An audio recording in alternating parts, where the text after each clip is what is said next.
So in Luke chapter 2, verses 21 through 25, we are picking up the story of Jesus right when his parents are getting ready to bring him to the temple to have him circumcised and named. They're really carrying on tradition, they're carrying out the law that has been given to them. And honestly, as I was reading through this passage, I didn't really understand at first how it applied to me. And it wasn't until much later on that I realized exactly what it meant. You see, while they are carrying out law, while they are bringing these birds for sacrifice because they didn't have the lamb that was needed, which is kind of ironic since, Jesus was the lamb that was ultimately slain. And while all of those things are significant to us, it wasn't until much later that I realized how important this passage was, not just to me, but for other people.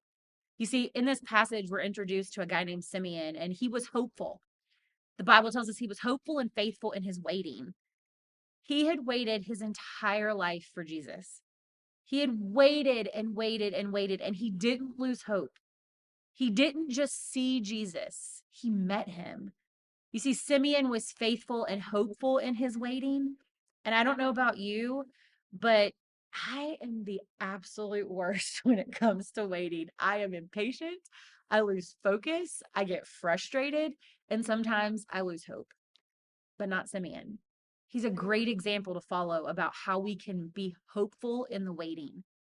You see, he was faithful, he was hopeful. How many of us can say that when we're in a season of waiting? That we can wait faithfully and hopefully.